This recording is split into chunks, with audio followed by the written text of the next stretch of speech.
भविष्यपुराणम् उत्तरपर्व सप्ताधिकशततमोऽध्यायः। सांभरायणी व्रत माहात्म्यवर्णनम्। युधिष्ठिरोवाच अप्राप्तैर्न तथा दुःखम् ऐश्वर्याद्यैर्नरोत्तम यथा मनोरथैः स्वैः स्वैर्नाना दुःखं भवेन्नृणाम्। यथा मनोरथैर्लब्धैर्न स्यात् दुःखभयं नृणाम्। ऐश्वर्याद्विच्युतो वापि सन्ततेर्देवलोकतः अभीष्टादन्यतो वापि यदाघेन विनिष्कृतिं प्राप्नोति पुरुषो वाथ नारी वा पुण्यसञ्चयात् तन्ममाचक्ष्व भगवन् येन नाभ्येति विच्युतिम्। श्रीकृष्णोवाच सत्यमेतन्महाभाग दुःखं प्राप्नोत्य संशयः ऐश्वर्योदयचित्तस्य बन्धुवर्गसुखस्य च तदेतच्छ्रूयतां पार्थ यथा निष्ठत्परिच्युतिः। स्वर्गादेर्जायते सम्यक् उपवासवतां सतां 12 राजेन्द्र प्रतिमासं तो यानि वै तन्नाम्ना चाच्युतं तेषु सम्यक् सम्पूजयेन्नृप पुष्पैर्धूपैस्तताम्भोभिर्भीष्टैरपरैरपि। आदितकृत्तिकां कृत्वा कार्तिके नृप सत्तमा कृशरामत्र नैवेद्यं पूर्वं मासचतुष्टयम् निवेदयेत् फाल्गुनादि संयावं च ततः परम् आषाढादिषु देवाय पायसं विनिवेदयेत्। तेनैवान्नेन राजेन्द्र ब्राह्मणान् भोजयेत् बुधः पञ्चगव्यजलस्नानं तस्यैव प्राशनाच्छुचिः। सम्यक् सम्पूज्य राजेन्द्र तमेव पुरुषोत्तमं प्रणम्य प्रार्थयेद् विष्णुं शुचिस्नातो यथाविधि। नमो नमस्ते च्युत मे क्षयोस्तु पापस्य वृद्धिं समुपैत्य पुण्यम् ऐश्वर्यवित्तादि तथा क्षयं मे क्षयं च मा सन्ततेरभ्युपैत। यथाच्युतस्त्वं परतः परस्मात् स ब्रह्मभूत परतः परात्मा तथाच्युतं मे कुरु वाञ्छितं त्वं हरस्व पापं च तथा प्रमेय। अच्युतानन्त गोविन्द प्रसीद यदभीप्सितं तदक्षय ममेयात्मन् कुरुष्व पुरुषोत्तम। एवमेवं समभ्यर्च्य प्रार्थयित्वा तथा शिवं नैवेद्यं स्वयमश्नीयान्नक्तं सम्पूजितेच्युते। ततः संवत्सरस्यान्ते सुखसुप्तोत्थितेच्युते घृतपूर्णं ताम्रपात्रं ब्राह्मणाय निवेदयेत्। शक्तितो दक्षिणां दद्यात् अच्युत प्रीयतामिति। ततस्तु सप्तमे वर्षे कुर्यात् उद्यापनं बुधः।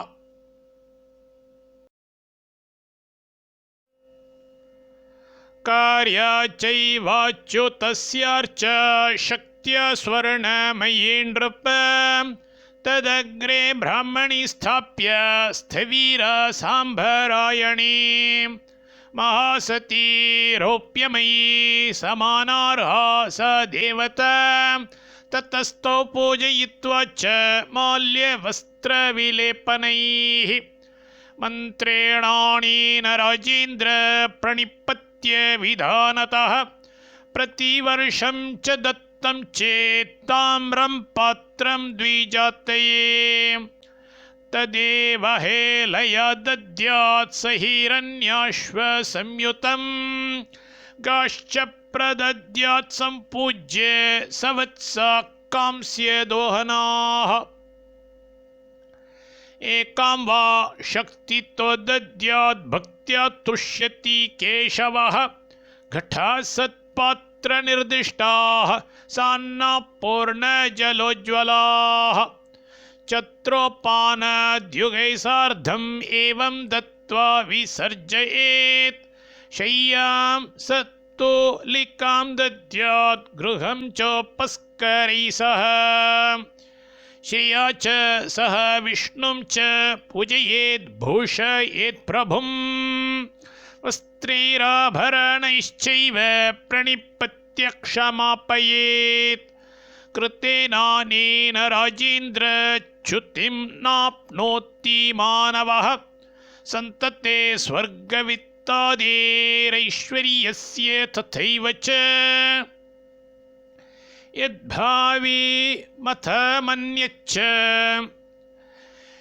यद्वाभिमतमन्यच्च ततो न च्यवते नरः तस्मात् सर्वप्रयत्नेन मासनक्षत्रपूजनैः यजेताक्षयकामस्तु सदैव पुरुषोत्तमम् श्रीकृष्ण उवाच अत्रापि श्रूयते काचित् सिद्धा स्वर्गे महाव्रता नारी तपोधना भूत्वा प्रख्याता साम्भरायणी समस्तसन्देहहरा सदा स्वर्गौकसां हि सा कस्यचित्त्वथ कालस्य देवराज शतक्रतुः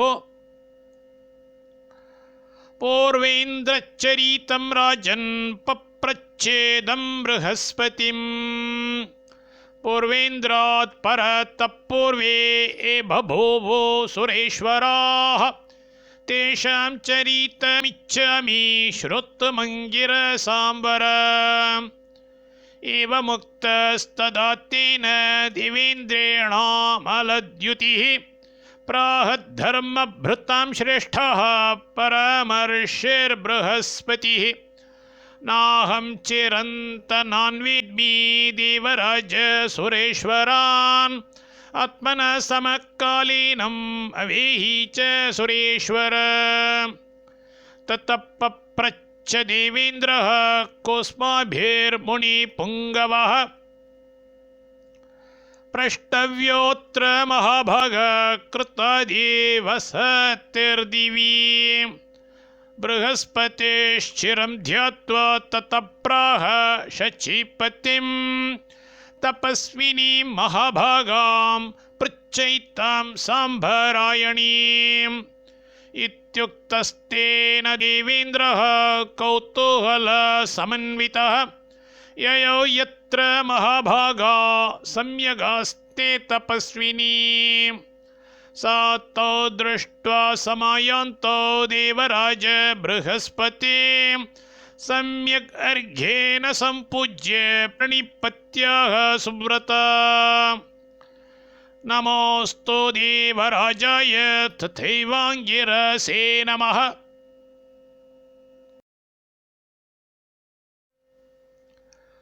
यद्वां कार्यं महाभागो सकलं तदिहोच्यताम् यदि कर्तुं मया शक्यं तत्करिष्ये विमृश्य च। बृहस्पतिरुवाच आवामभ्यागतौ प्रष्टुं त्वामत्रातिविवेकिनीं यच्च कार्यं महाभागे पृष्टं तत् कथयस्व नः। यदि स्मरसि कल्याणे पूर्वेन्द्रचरितानि वै तदाख्याहि महाभागे देवेन्द्रस्य कुतूहलम्। साम्बरायण उवाच यो वै पूर्वं सुरेन्द्रस्य ततश्च प्रथमो हि यः तस्मात् पूर्वोत्तरो यस्य तस्यापि प्रथमश्चयः तेषां पूर्वोत्तरा ये च वेद्मितानखिलानहम् तेषां च चरितं कृत्स्नं जानाम्यगेरसाम्बर मन्वन्तराण्यनेकानि सृष्टिश्च त्रिदिवौकसां सप्तर्षीन् सुबहून् वेद्मि मनूनां च सुतानृपान् एवमुक्त्वा ततस्ताभ्यां सुहृष्टा साम्बरायणी यतावदाचष्टतयोः पूर्वेन्द्रचरितं महत् स्वयंभुवे यस्तु मनो स्वारोच्चिषेचयः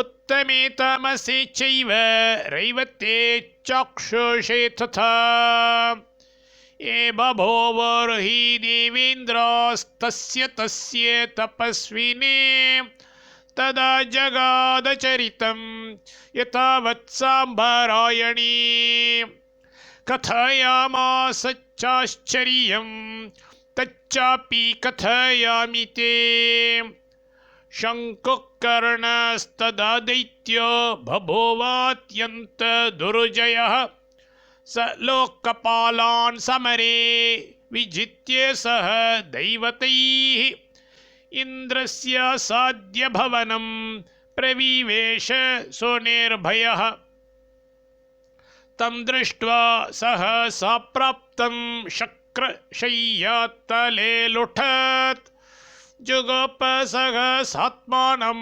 शङ्कुकर्णभयार्दितः दानव शक्रशयने तस्मिन्नुपविवेशः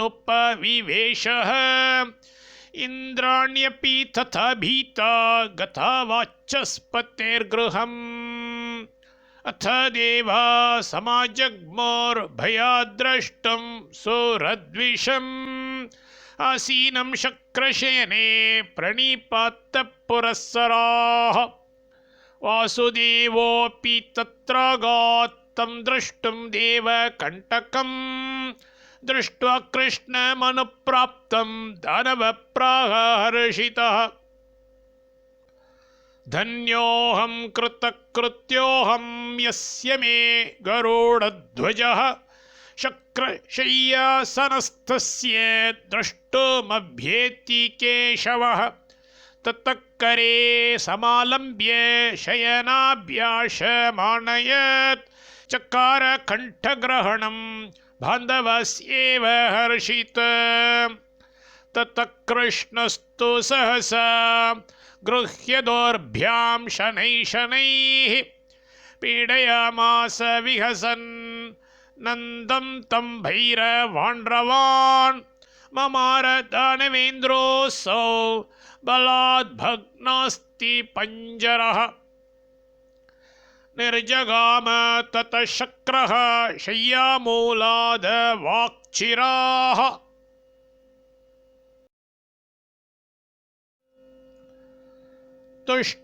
तुष्टावहरिमासीनं शङ्खचक्रगदाधरम् एतद्दृष्टं मया शक्र वसन्त्यासुरसद्मने ततः कुतूहलपरां देवराट्तां तपस्विनीम् उवाच जानासि कथं त्वमेतान् साम्बरायणी साम्बरायण्युवाच सर्व एव हि देवेन्द्राः स्वर्गस्था ये महेश्वराः बभूवुरेते चरितम् एतेषां वेद्मि तेन वै चरितं च मया तेषां श्रुतं दृष्टं तथैव च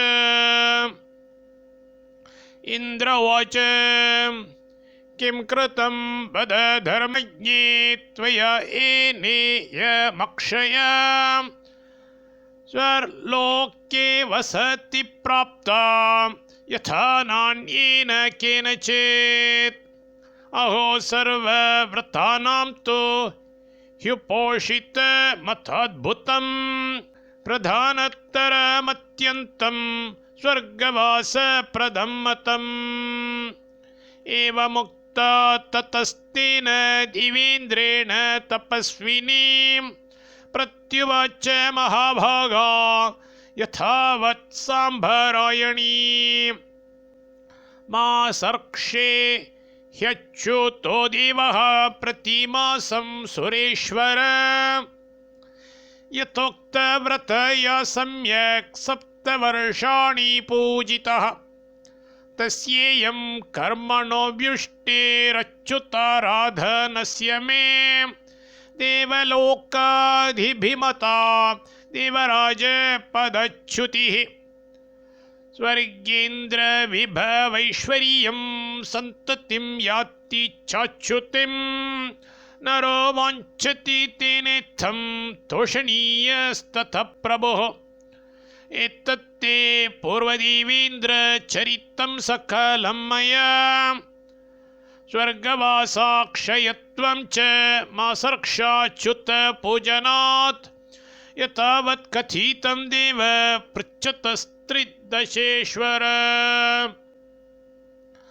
धर्मार्थकाममोक्षाश्च वाञ्छिता विबोधाधिप विष्णोराराधनादन्यत् परमं सिद्धिकारणम् तस्यास्तद्वचनं श्रुत्वा देवराज बृहस्पति तत्तथेत्युच्यतुः साध्वीं चेरतुश्चापि तद्व्रतम् तस्मात् पार्थ प्रयत्नेन प्रतिमासं समाहितः मासर्क्षाच्युत पूजायां भवेथास्तन्मना सदा